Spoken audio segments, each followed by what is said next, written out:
Labeling large sets of images can be a slow and tedious process, often taking hours or days to complete manually. In this video, we'll explore how vision language models, or VLMs, can be used to automate the labeling process. There are 3 vision language models available in the Computer Vision Toolbox for R2026A. The first of which we'll discuss is CLIP. CLIP is comprised of 2 models, an image encoder and a text encoder, which take in images and text as inputs and produce embedding vectors as outputs. These vectors link images and text by embedding both into a shared feature space. The idea is that the more related an image and text are, the smaller the angle is between the 2 embeddings. We can build off of this concept to use CLIP for text-based image retrieval. To do this, we provide CLIP with a text prompt and a set of images. And then you can obtain the embeddings for your prompt and each of your images.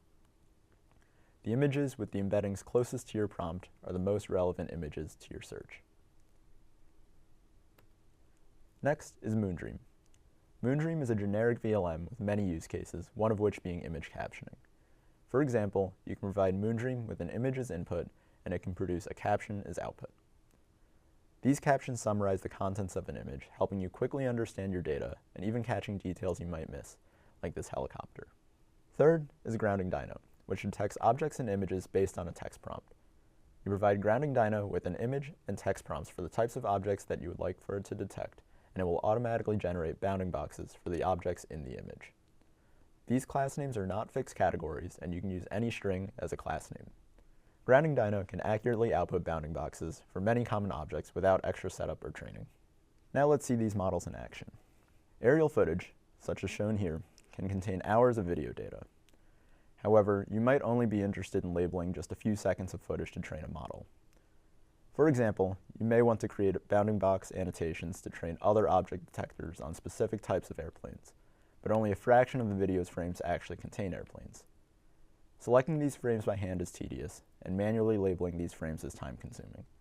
VLMs can help you create an automated solution to this problem. We'll demonstrate how to use VLMs to identify frames of interest and generate bounding box labels for 2 types of airplanes, commercial jets and private jets. We'll start out by importing our video and reading all of the frames. Now that we've read in our frames, we can start filtering out any frames without airplanes. We can do this by using CLIP to perform a search to identify frames that contain airplanes. Here, we load a pre-trained CLIP model and provide a search term such as an image of an airplane. Note that short phrases typically work better than single words when using CLIP. Now we obtain the embeddings for each video frame and for our search term using the extract image embeddings and extract text embeddings functions. Next, we compute the similarity scores between our text embedding and each image embedding. Then we only keep the images with similarity scores above a specified threshold.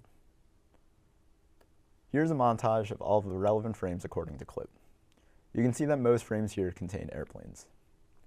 But let's say that you're not quite happy with these results. Maybe you notice that many frames with airplanes are missing from here. How can we improve our search term to get even better results? This is where Moondream comes in.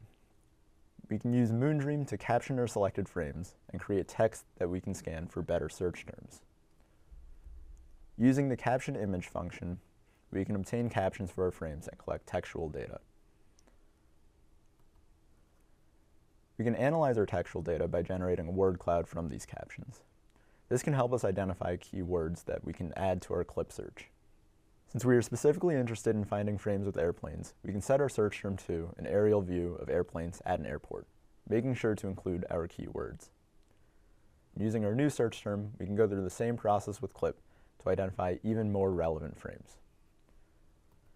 Here are the relevant frames with the new search term. You can see that with this new search, we have now picked up on many more frames with airplanes. Now that we have selected frames with airplanes, we can use Grounding Dyno to detect where the airplanes are located in each of these frames. You can use Grounding Dyno programmatically or through the Image Labeler app. To access Grounding Dyno in the Image Labeler app, navigate to the Labeling Tools section under the Label tab. Over on the right, you can specify your parameters for Grounding Dyno, such as your class names, model, and threshold. We can get specific with our class names, so let's specify that we want to detect commercial jets and private jets. Once you have your parameters set, you can click the Run button to detect your objects of interest. And here's a sample of results from the Grounding Dyno model.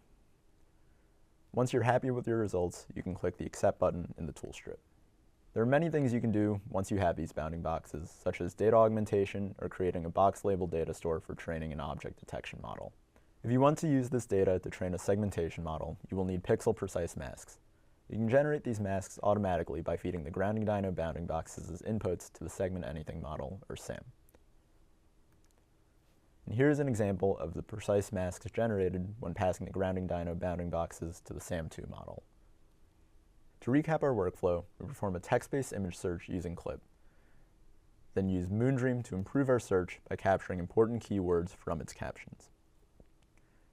Next, we passed our frames of interest to Grounding Dyno to obtain bounding boxes for specific types of airplanes. And if we want to obtain object masks, we can use these bounding boxes as inputs to SAM. With just a few lines of MATLAB code, you can go from a simple text prompt to finding, describing, detecting, and even segmenting objects in your videos. Ready to try it out? Visit the link below to get started and supercharge your vision projects with the latest AI tools in MATLAB.